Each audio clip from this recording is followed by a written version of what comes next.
अच्छा, जब भी आप लोग की ये जूम मीटिंग एंड हो जाए ना, तो आप लोग उसको दोबारा रिज्वाइन कर लिया करें, ठीक है?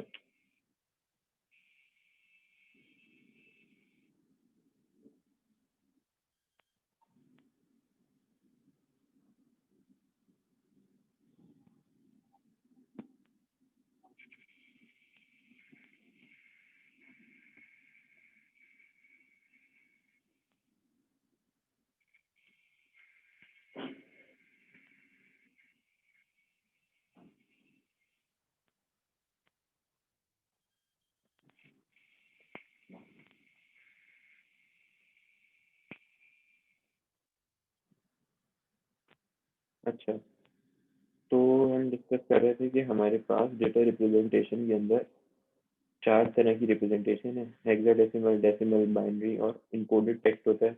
उसको हम आर से रिप्रेजेंट करते हैं, ठीक है? ये एग्जांपल दी हुई है, 30D, 60AH, ठीक है? और 60AH का मतलब है 6, और AH का A का मतलब है 10, ठीक है? और ये एक हेक्साडेसिमल है, ठीक है? इस तरीके से ये बाइनरी है, 1010 करके है, ठीक है? ये कुछ भी नहीं लिखा, इसका मतलब ये डेसिमल में काउंट हो जाएगा। तो लिखा है hexadecimal beginning with letter must have leading zero. अच्छा, अगर ये हेक्साडेसिमल जो लिखा है, इसमें ये ए पहले आ रहा होता, जैसे कि यहाँ पे आ रहा है, इसको आप जीरो को हटा दें, A5H, तो ए अगर पहले आ रहा है, कोई भी लीडिंग वो पहले है, तो आपको उससे पहले जीरो लगाना पड़ेगा, वरना आपका कंपाइलर उसको रन नहीं करेगा, क्योंकि जब कंपाइलर रन करता है तो उसको सबसे पहले एक डिजिट ही चाहिए होता है, तो वो इनिशियली उसको जीरो ले लेगा, उसके बाद आप लिख लें। और अगर आपका वैसे ही सपोज जैसे सिक्स सिक्स ए है, तो आप उसमें जीरो ना लगाएं, तो ये चीज़ आप लोग नोट कर लीजिएगा, ठीक है? If no radix is given the integer constant is assumed to be decimal. ये वही बात तो हमने पहले देख ली। अच्छा, तो तीसरी चीज इसमें है कि हमारे पास डेटा सेगमेंट्स क्या होते हैं। जो हम जितना भी असेंबली लैंग्वेज का कोड करेंगे, उसमें हमारे पास तीन किस्म के सेगमेंट्स होते हैं, कि एक जो है, उसमें लिखा है for example directive that are widely use in assembly language program, ठीक है? डायरेक्टिव क्या है कि the dot data directive identifies the area of the program containing variables, तो उसको हम डॉट डेटा से रिप्रेजेंट करते हैं। जैसे आपके इस कोड में, लेकिन सैम्पल कोड में ना ना डॉट डेटा लिखा हुआ है ना कुछ, फिर मैंने इसलिए कहा था कि इसमें एरर आ सकते हैं आपके पास पहला जो है, ये देखें, पहली लाइन में ये कोड जो गिवन था, इसमें डॉट डेटा का एक सेगमेंट है, डॉट कोड का एक सेगमेंट है। तो इस तरीके से जो भी आपके वेरिएबल्स होंगे, जैसे इसके अंदर ये माई मैसेज एक वेरिएबल था और ये बाइट टाइप का था, और उसके अंदर आपने सारी चीज लिख दी थी, तो ये जितनी भी डिक्लेरेशन होगी ये डेटा सेगमेंट में होगी, ठीक है? ये लिखा है the data directive identifies the area of program containing variables, ये डॉट डेटा हो गया। डॉट कोड में क्या होता है?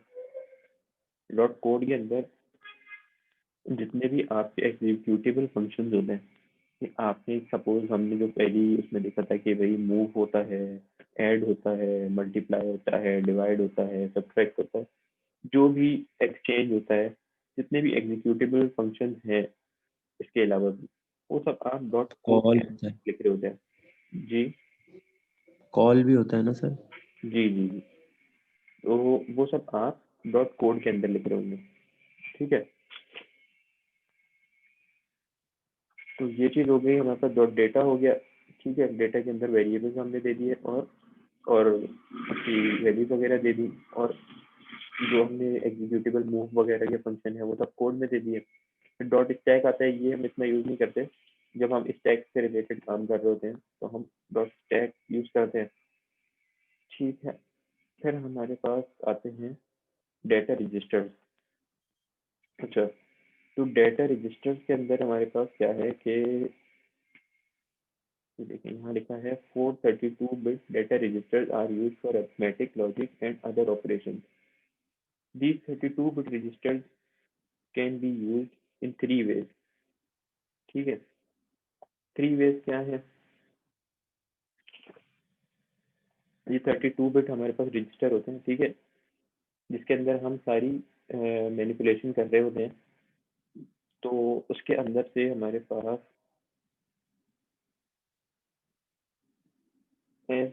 complete 32-bit data registers EAX, EBX, ECX, EDX। हमने जितने आपने देखा होगा पहली इसके अंदर तो हमने नहीं यूज किया। सेकंड टास्क के अंदर ये EAX लिखा हुआ है, ये डेटा के रजिस्टर्स हैं जिसके अंदर आप कंप्यूटर में अंदर पे रजिस्टर्स होते हैं ना, जिसके अंदर आप वैल्यू स्टोर कर रहे हैं। तो वो 16 बिट भी होते हैं, 8 बिट भी होते हैं, 32 बिट, 64। तो वो आप डेटा रजिस्टर्स यूज करते हैं, ठीक है। तो उन डेटा रजिस्टर्स के अंदर आप वैल्यू को स्टोर करा रहे हैं, तो उनके नाम होते हैं जो 32 बिट रजिस्टर्स हैं, उनको आप EAX देते हैं नाम, EBX दे सकते हैं, ECX दे सकते हैं, EDX दे सकते हैं। इस तरीके से आप नाम दे सकते हैं, ठीक है। तो वो आपके 32 बिट रजिस्टर्स के अंदर काउंट होंगे, ठीक है। अब इसमें क्या लिखा है, lower half of the 32 bit registers can be use as 416 bit data registers AX, BX, CX, DX। अब ये जो EAX हमारे पास है 32 बिट, इसको आप किस तरीके से भी यूज कर सकते हैं। आप अगर चाहें कि मैं ये 32 में से 16 अलग कर दूं, तो आप उसको AX के थ्रू भी यूज, आपके पास अगर वैल्यू ऐसी है, डिपेंड करता है आपका कोड में जो आप वैल्यू यूज कर रहे हैं ऑपरेटर की, ऑपरेंड की, वो क्या है। तो उसकी अगर वैल्यू ऐसी है कि वो 16 बिट के अंदर काम हो जाएगा आपका, तो आप AX यूज करें, उसकी पहले से ही उसके 16 बिट्स यूज होंगी। BX यूज कर सकते हैं, CX यूज कर सकते हैं, DX। तो वैसे तो ये अलग अलग फंक्शंस के लिए भी काम करते हैं, वो हम आगे डिस्कस करेंगे। तो सबसे पहला 32 बिट हमारे पास हो गया EAX, EBX, ECX और EDX, ठीक है।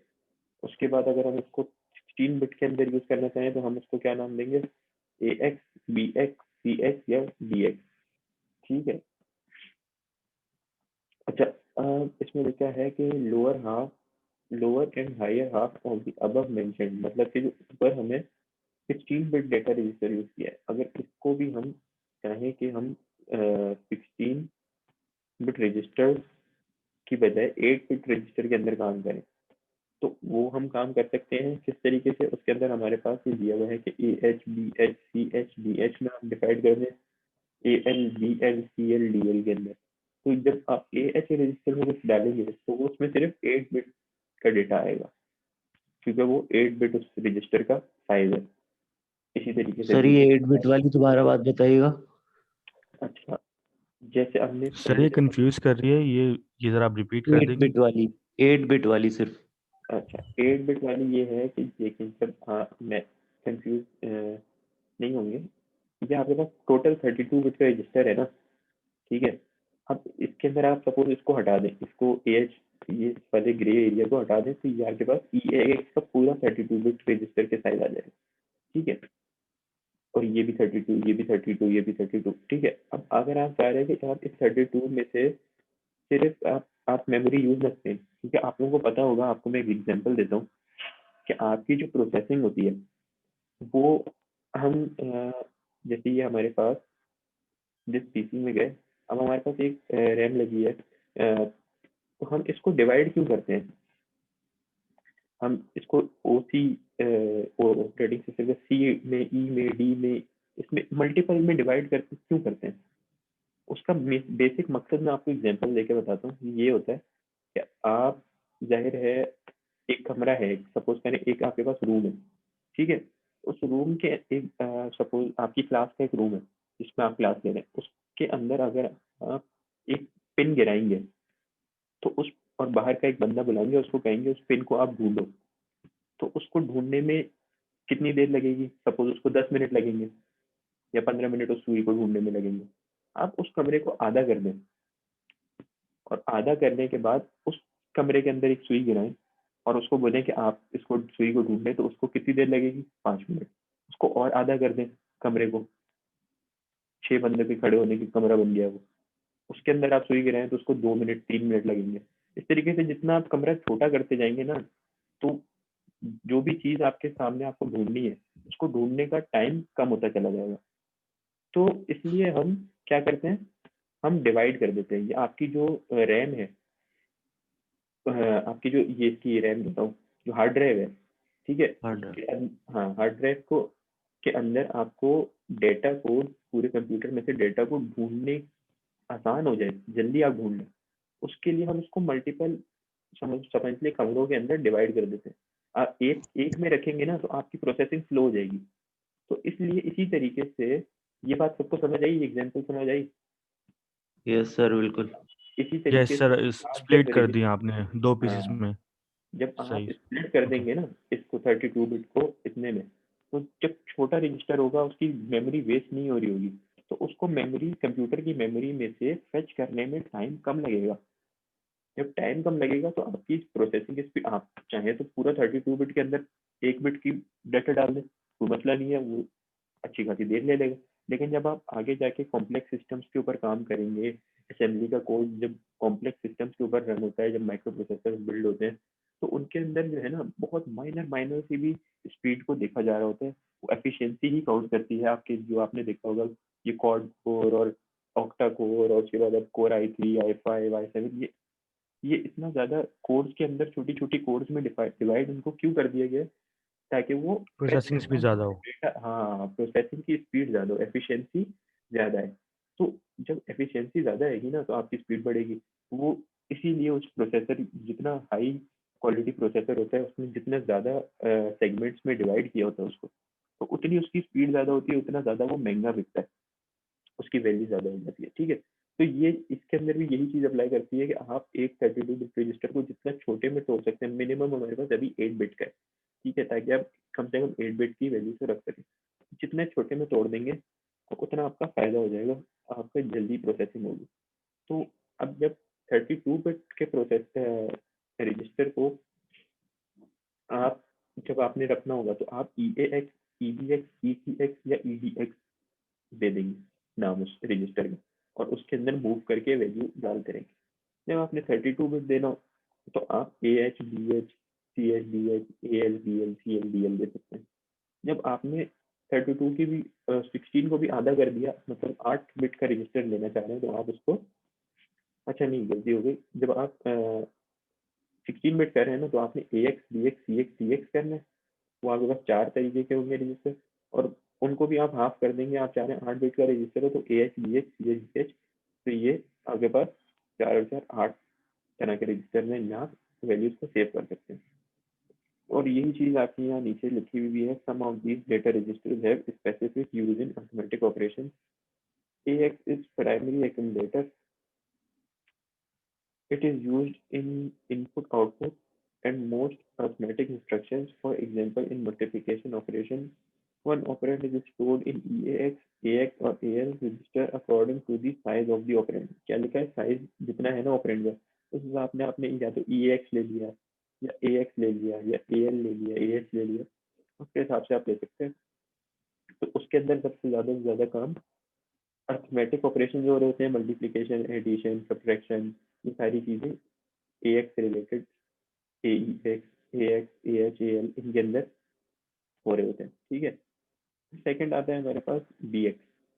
तो BX is known as the base register as it could be use in index addressing. अब आपने, जब आप, हम जाके आगे लैब्स में इंडेक्सिंग भी पढ़ेंगे कि इंडेक्सिंग किस तरह होती है रजिस्टर की, तो वो, और आप लोगों ने और भी शायद डेटा स्ट्रक्चर्स वगैरह पढ़ा हो, उसमें आप लोग लिंक लिस्ट पढ़ते हैं, उस लिंक लिस्ट के अंदर आपको प्रीवियस नोड का एड्रेस रखना होता है। इस तरीके के जो ऑपरेशन होते हैं कि जिसमें आपको बेस एड्रेस रखना है, एक वैल्यू भी रखनी है, और उस वैल्यू, जाहिर है अब आपके ये सपोज पहली जो वैल्यू है इस रजिस्टर की, इस रजिस्टर का जो इंडेक्स है वो स्टार्ट हो रहा होता है 0 से, और वो होता वैसे क्या है 1, लेकिन इंडेक्स का एड्रेस जो होता है वो 0 से स्टार्ट हो जाता है।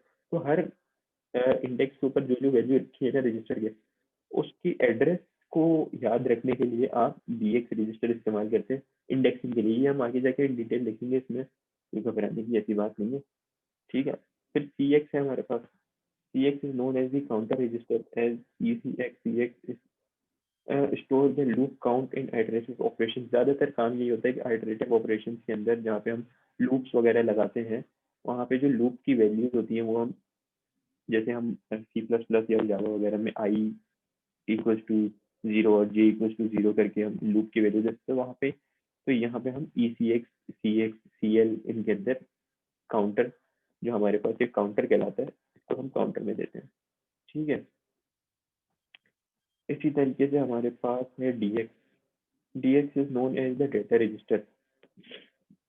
ठीक है, तो डेटा रजिस्टर के अंदर क्या है, क्या हम, it is also use input output operation. ठीक है, it is also use with AX operation register along with DX for multiply and divide operations involving large values। ठीक है, जो input output operation arithmetic operation में large values होती है उसके लिए हम DX को भी यूज कर रहे होते हैं। ठीक है, तो ये हमारे पास बेसिक रजिस्टर्स हैं, AX, BX, CX, DX। ठीक है, जिसमें से AX को हम एक्यूमुलेटर भी कहते हैं, BX को बेस भी कहते हैं, CX को काउंटर कहते हैं, DX को डेटा रजिस्टर कहते हैं। तो ये चीज आप लोग जब करते जाएंगे तो आप लोगों को याद होती जाएंगी, समझ आती जाएंगी। अच्छा, एक मिनट वेट कीजिएगा आप लोग।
अच्छा, अब आप लोग को आवाज क्लियर आ रही है ना? यस सर, Yes, क्लियर है। sir. ठीक है, अच्छा, अब ये तो हमने डिस्कस कर लिया कि हमारे पास सैंपल कोड क्या था, डेटा रिप्रेजेंटेशन क्या थी। ठीक है, HDDR, हेक्साडेसिमल, बाइनरी और रियल। ठीक है, फिर उसके अंदर एग्जांपल थी, फिर सेगमेंट हमने देख लिया कि डेटा सेगमेंट, कोड सेगमेंट क्या होता है, स्टैक सेगमेंट क्या होता है। ठीक है, कोड के अंदर फिर डेटा रजिस्टर्स हमने देख लिए, ये उसकी एग्जांपल दी हुई है। ठीक है, ये सारी चीजें हमने डिस्कस कर ली, एक भी एक अगर थी। अब हम आते हैं इस इरवाइन जो हमने डाउनलोड किया है उसके कुछ प्री डिफाइंड फंक्शन है। तो some Irvine predefined functions are, there are many predefined functions Irvine gives us, but we use functions as per requirement। ठीक है, इसके अंदर हमारे पास, आपने कोड में देखा होगा, हमारे पास यहाँ पे जो पिछली दफा का कोड था उसमें लिखा था call right line, call clear screen.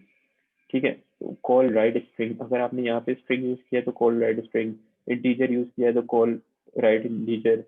तो इस तरीके से आप दे सकते हैं।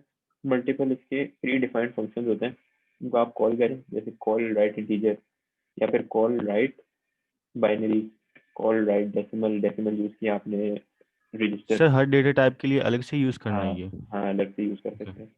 ठीक है। ठीक है, तो इसमें लिखा है कि भाई to display the EX register value we use.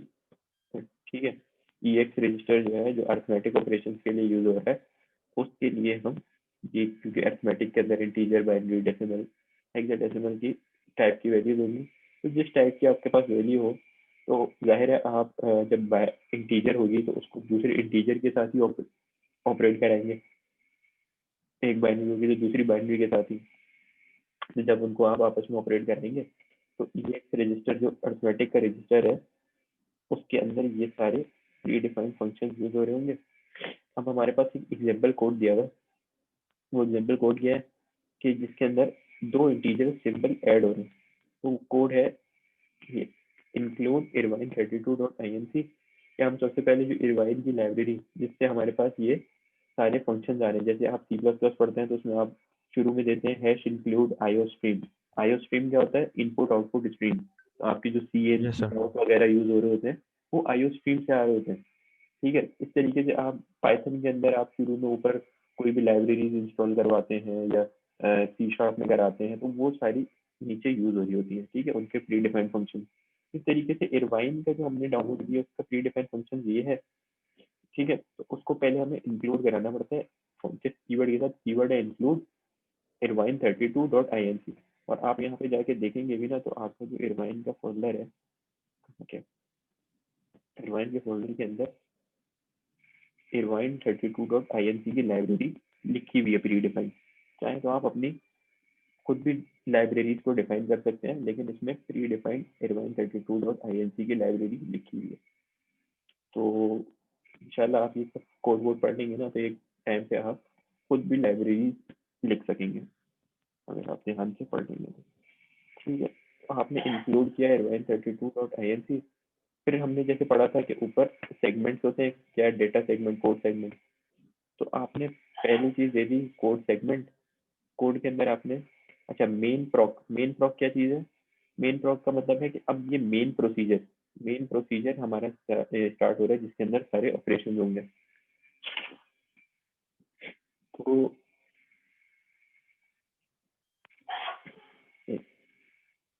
अच्छा, तो मेन प्रॉक मतलब मेन प्रोसीजर के अंदर हम जाएंगे। उसके बाद हम क्या देंगे? मूव। मूव का हमने सबसे पहली लाइन में शायद देख लिया था कि हमारे पास आफ्टर को मैंने दिखाया था कि नहीं, एक मिनट।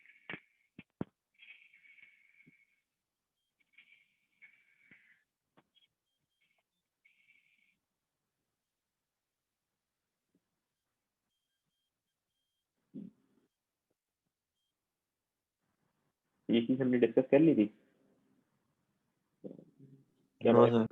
बेसिक नो सर, नहीं की। नहीं सर। बेसिक इंस्ट्रक्शंस होते हैं ना असेंबली के, वो बेसिक इंस्ट्रक्शंस अरिथमेटिक ऑपरेशन वगैरह के लिए ये यूज हो रहे होते हैं कि भाई आप मूव का एक फंक्शन है, एक एक्सचेंज का है, एक ऐड का है, एक सब्ट्रैक्ट का है, जिसमें से मूव को आप देखेंगे तो यहाँ पे दिया हुआ है कि मूव इंस्ट्रक्शन है, ठीक है। इसकी एक्सप्लेनेशन क्या है कि ये डेस्ट ऑपरेंड और data stored at operand address, कि भाई ये इसका सिंटेक्स ये है कि मूव डेस्टिनेशन का एक रजिस्टर देंगे और एक सोर्स की वैल्यू देंगे या सोर्स का रजिस्टर देंगे। तो आप, ये एग्जांपल है मूव ax bx। तो होगा ये कि पहले आप डेस्टिनेशन देंगे जहाँ पे आपने वैल्यू भेजनी है, और दूसरी आप वो वैल्यू होगी या वो रजिस्टर होगा जिसकी वैल्यू आप इसमें स्टोर कराना चाह रहे हैं। और ऑपरेशन क्या होगा? मूव। मूव का मतलब है कि bx की वैल्यू मूव कर दो ax से, ठीक है। ये मूव है। अब इस तरीके से आप कोई भी रजिस्टर दे सकते हैं, कोई भी वैल्यू भी सर दे सकते ये स्वैप वाला प्रोसीजर जो है यहाँ पे अप्लाई हो रहा है, स्वैप हैं। वाला स्वैप में तो ये होता है ना वैल्यू, नहीं नहीं, वैल्यूज। कि स्वैप नहीं होती ये इसमें, सिर्फ इंटीजर तो ए हम सर जैसे ये इक्वल्स जरा टू एक्सप्लेन वो कर ये दें। वैल्यू स्टोर हो रही है ना इसमें। असाइनमेंट हो रही होती है एक तरीके से, ओके ओके, ठीक है, सही सर। असाइनमेंट ऑपरेटर, ठीक है। तो मूव में क्या होता है? असाइनमेंट हो रही है कि ये असाइन कर रहा है इसको ये वैल्यू, bx को ax। स्वैप में तो ये होता है ना कि ये ax की bx में चलेगी, bx की ax में, उसके लिए भी हमारे पास आईडी फंक्शन है। तो मूव हो गया, ठीक है। उसके बाद हमारे सही सर। पास है, एक मिनट, एक्सचेंज। इसमें स्वैप वाला काम हो रहा होता है। एक्सचेंज का ये कीवर्ड है XCHG, ठीक है। इसमें एक ऑपरेंड के दूसरे ऑपरेंड में और दूसरे का पहले में। सर आप कनेक्शन से हटिए, आपकी आवाज बीच से कट रही है। अच्छा, तो ये एक्सचेंज का जो ऑपरेटर है ना, इसमें ये होगा, ये आप वही डेस्टिनेशन सोर्स दे दें, तो ax की bx में चली जाएगी और bx की ax में आ जाएगी। इसका कीवर्ड है XCHG, एक्सचेंज। फिर ऐड और सब दोनों एक तरीके का काम करते हैं। ऐड है एक हमारे पास कीवर्ड, एक सब्ट्रैक्ट है, ठीक है। ऐड में क्या है भैया, आप तरीके का कि ax और bx देंगे तो bx के अंदर जो भी है वो ax में ऐड हो जाएगा, और अगर सब्ट्रैक्ट देंगे तो इस bx ax जो है ना, ये माइनस हो जाएगा किसमें से? वेरिएबल 1 में से। तो ये इनके कुछ बेसिक ऑपरेशन है, इनको हम आगे करते तो आप देख लेंगे, ठीक है। मूव, एक्सचेंज, ऐड, सब्ट्रैक्ट, ठीक है। अच्छा सर एक क्वेश्चन। जी, सर हमें मतलब अगर हम ये फंक्शंस यूज करेंगे तो हमें प्लस माइनस लगाने की जरूरत नहीं पड़ेगी, फिर जस्ट नहीं, डेस्टिनेशन और सोर्स देनी है। बस डेस्टिनेशन सोर्स से नहीं है और डायरेक्ट आपने उसका सही सर, सही सही। Okay sir, thank you. ठीक है। मूव से क्या हो रहा है यहाँ पे, अब मेन हमने देखा कि भाई इंक्लूड करा दी लाइब्रेरी, डॉट कोड के सेगमेंट में आपने आके अच्छा डॉट डेटा भी ऊपर देते अगर हमारे पास कोई सिंपल वेरिएबल्स वगैरह स्टोर हो रहे थे या कोई सी आउट में हम जैसे सी आउट कराते हैं वैल्यू उस तरीके से कोई स्ट्रिंग प्रिंट करा रहे होते तो हम वो भी हम दे देते डॉट कोड डॉट डेटा में, लेकिन वो नहीं है तो हम डायरेक्ट डॉट कोड पे आएंगे। फिर मेन प्रोसीजर के बाद मूव EAX में 10,000 हेक्साडेसिमल 10,000 हेक्साडेसिमल की जो वैल्यू है ना वो EAX में चली जाएगी। ठीक है। अब इसमें क्योंकि टाइम जो है ना जुम्मा भी है तो मेरे ख्याल से हमें जल्दी खत्म करनी पड़ेगी। तो जो भी क्वेश्चन वगैरह हो ना वो आप नोट डाउन कर लें, in the end of the class वो क्वेश्चन आप पूछ लीजिएगा। ठीक है। तो अच्छा मूव EAX में क्या है कि आपने 10,000 हेक्साडेसिमल को EAX रजिस्टर के अंदर मूव करा दिया। फिर ऐड फिर उस जो के अंदर पहले से क्या था EAX में 10,000 हेक्साडेसिमल उसमें ऐड क्या चीज करा रहे हैं 40,000। अच्छा ये किसने मैसेज किया है जुम्मा होने वाला था ब्रेक देना। असल में आप लोगों की जो लैब होती है ना ये होती है 11:30 से 2 बजे तक। ठीक है। तो 2 बजे तक की जो लैब है ना तो 2 बजे तक का तो आपका वैसे ही जुम्मे का टाइम हो जाएगा तो हम इसको शॉर्ट कर लेंगे। अभी जितना जल्दी हो सके हम इसको सर कंप्लीट लैब का करके टाइम तो हाँ 8:30 सर लैब का टाइम तो 8:30 से 11:30 होता है ना सर, इतनी देर से क्यों करते हैं सर? नहीं हर लैब का अलग अलग होता है। आपकी कुछ लैब्स का 8:30 से 11:30 होगा, कुछ का 11:30 से मेरे ख्याल से 2 तक होगा और कोई एक आध क्लास 1 घंटे की जो बच जाएगी वो आपकी फिर 2:30 बजे तक होगी। तो मेरी सुबह अच्छा में सर, भी एक लैब होती है, एक डबल ICT की एक लैब होती है, वो मैंने आज ली सुबह 8:30 बजे से लेके 11:30 तक और फिर ये 11:40 से आप लोगों की लैब स्टार्ट हुई। मैं तो सुबह से कंटिन्यूअस लैब कंडक्ट कर रहा हूँ। आप लोगों की खैर का सर टाइमिंग नहीं है, जल्दी से कवर इसी करा इसी दें, हम फिर टाइम हो जल्दी जाएगा। जल्दी कवर करके और अगर कोई चीज़ रह भी गई ना तो उसके मैं आपको रिसोर्स दे दूंगा, आप वहाँ से बहुत आसानी देख सकते हैं। जितना हो गया हम कवर कर लेंगे। ठीक है। सही सर। तो अब हम यहाँ पे पहुँचे थे सर ये ऐड का फंक्शन बताइएगा, इसमें ऐड 10,000 को हम 40,000 कर रहे हैं ना ऐड। हाँ अच्छा एक मिनट। आपने पहले तो EX के अंदर मूव करा दी वैल्यू 10,000 हेक्साडेसिमल, फिर उसमें 40,000 हेक्साडेसिमल को ऐड करा दिया। ये सारी इन डिटेल हम आगे भी देख लेंगे। फिर कॉल डंप रजिस्टर मतलब कि कॉल डंप से क्या होगा कि आपका इन दोनों के अंदर जो भी फंक्शन EX के अंदर अब वैल्यू चली गई है इस रजिस्टर के अंदर, ठीक है, ऐड हो गई है, वो कॉल डंप क्या करेगा जितने भी रजिस्टर्स हैं उन सबकी वैल्यूज कॉल करा देगा, मतलब प्रिंट कर देगा, डिस्प्ले सी करेगा। आउट सी सही आउट सही करा देगा, सही। डिस्प्ले कर देगा। ठीक है। तो ये काम यहाँ तक हो गया। फिर उसके बाद आपको एग्जिट देना पड़ता है कि भाई यहाँ से ये कोड का सेगमेंट एग्जिट हो गया। फिर मेन एंड पॉइंट होता है कि आपका यहाँ पे यही इसको ये आपको एक इसका सिंटैक्स देखिए एंड पॉइंट देना है। उसके बाद एंड मेन को आप एंड करेंगे कि मेन प्रोसीजर एंड हुआ। ठीक है। उसके बाद आपका ये कोड रन हो जाएगा। अब ये इसके अंदर इन डिटेल लिखा हुआ है कि आपका क्या चीज़ क्या काम कर रही है। 1 मिनट वेट कीजिएगा।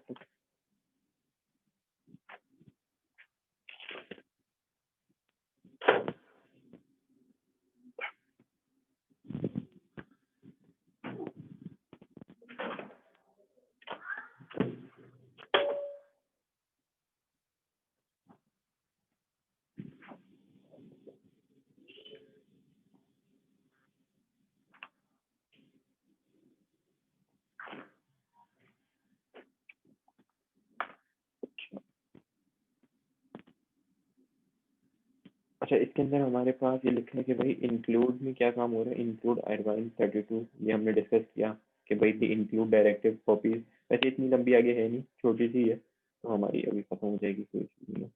Include Irvine 32 the include directive copies necessary definitions and setup information from a text file name, जो हमने अभी देखा कि टेक्स्ट फाइल थी अरवाइन 32 की, वहां से सारी असेंबलर के अंदर ले आते हैं।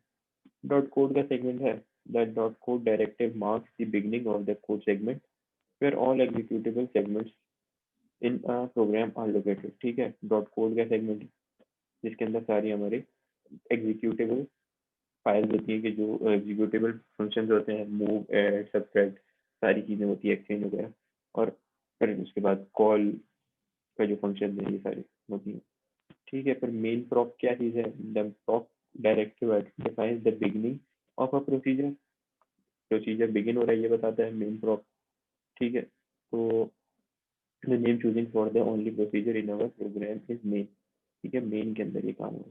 उसके बाद move EX 10,000 hexadecimal. The move instruction moves या copies the integer 10,000 hexa to the EX register। Arithmetic का जो रजिस्टर है उसके अंदर ये डाल देता है। ठीक है, the first operand EX is called the destination. ठीक है, ये डेस्टिनेशन है, and the second operand is called the source. तो ये 10,000 हेक्साडेसिमल सोर्स कहलाता है। ठीक है, the comment on the right side shows the expected new value in the. अच्छा ये अच्छा इसमें असेंबली में कमेंट देने का ये सेमीकोलन आप दें, आपका सिंगल लाइन कमेंट आ जाता है। ठीक है, मल्टी लाइन देना है तो उसके लिए आपके पास होता है ये, आप मल्टी लाइन कमेंट देना है ना तो आपके पास ये दिया, ये दिया और ये दिया, ये देके क्लोज कर दिया। और भी एक दो तरीके हैं, उसमें से भी आप दे सकते हैं। ऐड का भी एक तरीका है, ऐट दी रेट, वो भी आप मल्टी लाइन दे सकते हैं। सिंगल लाइन देने का ये सेमी कॉलन देंगे तो आपका सिंगल लाइन कमेंट चला जाएगा। तो ये कमेंट दिया हुआ है कि भाई ये EX के अंदर 10,000 हेक्साडेसिमल मूव हो गई है। ऐड में क्या है? The add instruction add 40,000 hexadecimal to EX register। ठीक है, the comment shows expected value in EX। ठीक है, अब EX की जो पहली वैल्यू थी वो 10,000 थी, लेकिन 40,000 डालने के बाद 50,000 हो गई। सही है, ये सिंपल ऐड करा देगा। सब्ट्रैक्ट में क्या है भाई? Subtract instruction subtract 20,000 hexadecimal from. तो फिर ये 20,000 जब जाहिर है 50,000 में से माइनस करेगा, सब्ट्रैक्ट करेगा, तो 30,000 हेक्साडेसिमल आ जाएगा। ठीक है, तो जरा अजान हो रही है तो एक मिनट वेट करें।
अच्छा, तो तुम्हें अजान हो रही थी, अजान खत्म हो गई। अच्छा, हमने ऐड देख लिया, सब्ट्रैक्ट देख लिया, फिर कॉल डंप का हमारे पास फंक्शन है। ठीक है, इस कॉल डंप के अंदर क्या है कि आपकी दी call statement call the procedure of the value। ठीक है, तो the call procedure display the current value of the CPU register। this can be a usual way to verify that program is working correctly। ठीक है, तो ये आपको पता लग जाएगा कि भाई आपका प्रोग्राम सही चल रहा है। तो सारे रजिस्टर की वैल्यूज लाके डंप कर दी आपके स्क्रीन के ऊपर। ठीक है, तो ये डिस्प्ले कर देगा रजिस्टर्स को सारे, ठीक है, जो जो उनमें वैल्यूज आई होंगी ऐड सब्ट्रैक्ट मल्टीप्लाई जो भी करने के बाद, ठीक है। फिर इस मेन एंड पॉइंट आपके पास है the exit statement indirectly cause a pre defined, आवाज तो आ रही है ना भाई, मैं मुझे पता लगे बोले जा रहा हूँ, आवाज ही नहीं आ रही। Yes sir. The Yes, sir, main आ रही exit statement indirectly calls a predefined MS Windows function that halts the program. Halts का मतलब है कि इसको end कर देता है, ठीक है। Ends the program. The endpoint directive marks the end of main procedure, ठीक है, जो main pro हमने खोला था उसको end करता है। Note that exit is not a method, अच्छा माइक्रोसॉफ्ट असेंबलर का एक कीवर्ड नहीं है ये, ठीक है, ये सिंपल एक हमारा असेंबली लैंग्वेज का कीवर्ड है, ठीक है। Instead it's a macro command define in the Irvine 32। अच्छा इरवाइन 32 के अंदर जो कमांड लिखे हैं ना ये वो है, ये मैसन का नहीं है, माइक्रोसॉफ्ट असेंबलर का नहीं है। Include file that provide a simple way to end a program, ठीक है। और एंड मेन क्या है, the end directive marks the last line of the program to be assembled, it identifies the name of the program startup procedure. ये एक आपको ये भी देना एंड मेन जरूरी है, ठीक है, आपको समझ आ जाएगा। ये हमने ऐड सब देख लिया, सब्ट्रैक्ट किस तरह होता है।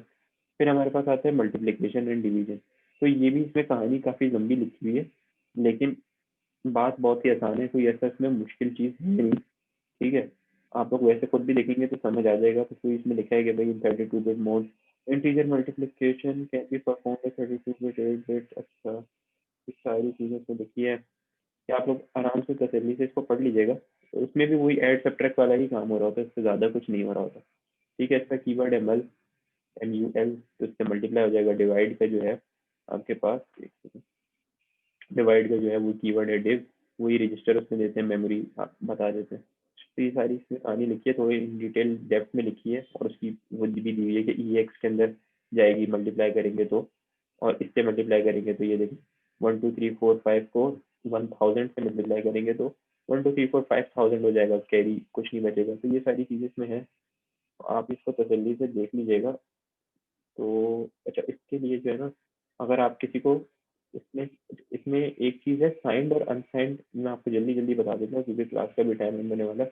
इसमें एक साइंड इसमें लिखा है कि हम साइंड और अनसाइंड के लिए काम करते हैं। हाँ अटेंडेंस लग जाएगी आप लोगों की। साइंड और अनसाइंड के लिए, साइंड हमारे पास इंटीजर्स कौन से होते हैं और अनसाइंड कौन से होते हैं। साइंड इंटीजर्स हमारे पास होते हैं कि जिसके अंदर नेगेटिव वैल्यू, जीरो वैल्यू या पॉजिटिव कोई भी वैल्यूज आ रही हो, नेगेटिव 1 2 3 4, फिर उसके बाद 1 2 3 4 आ रही हो कोई। लेकिन अनसाइंड कौन से होते हैं, जिसमें सिर्फ जीरो या फिर पॉजिटिव वैल्यूज आएंगी, उसमें नेगेटिव नहीं आ सकती। तो साइंड और अनसाइंड इंटीजर्स की बात की से रिलेटेड इसमें डिस्कशन किया हुआ, तो उससे आप घबराइएगा नहीं, इसको पढ़ेंगे तो आपको आराम से समझ आ जाएगा क्या है। वरना जूम की मीटिंग दोबारा खोल के देख लीजिएगा कि साइंड अनसाइंड क्या है, ठीक है। अब ये सारे जिसमें जो कहानी लिखी है ना, इसकी एक्सप्लेनेशन वैसे तो आप देखेंगे तो समझ आ जाएगा, रजिस्टर से दूसरे में जा रहा है, मल्टीप्लाई डिवाइड हो रहा है, किस तरीके से हो रहा है वो आप देख लेंगे। उसके लिए मैं आपको एक दो लिंक भी गूगल क्लासरूम पे शेयर कर देता हूँ, वो वीडियो देख के आप आराम से देख सकते हैं कि ये कैसे काम होगा। और मैं आपको चैट में भी शेयर कर देता हूँ, आप लोग जल्दी से क्लास एंड होने से पहले पहले देख लें। गूगल क्लासरूम पे भी शेयर कर दूंगा ये मल्टीप्लाई और डिवाइड के लिए, ये दो लिंक हैं, आप देख लीजिएगा। और उसके बाद एक टास्क है सिंपल, उसमें एडिशन मल्टीप्लिकेशन डिवीजन करनी है। ये आप लोग सबमिट करवा दीजिएगा। और मेरे ख्याल से 1 मिनट से कम टाइम रह गया आपकी मीटिंग एंड होने में, तो एंड हो जाए ना तो बस आप समझिएगा आज की क्लास जो है वो एंड हो गई है। और नमाज के बाद आप नमाज पढ़ने जाएं, आप आराम से, कोई टेंशन नहीं है। और अगर इसमें कोई इशू आ रहा हो, कोई समझ चीज़ नहीं आती ना, तो आप बाद में गूगल क्लासरूम पे पूछ सकते हैं, तो उसको हम एड्रेस कर लेंगे। ये सिंपल ऐड मल्टीप्लाई की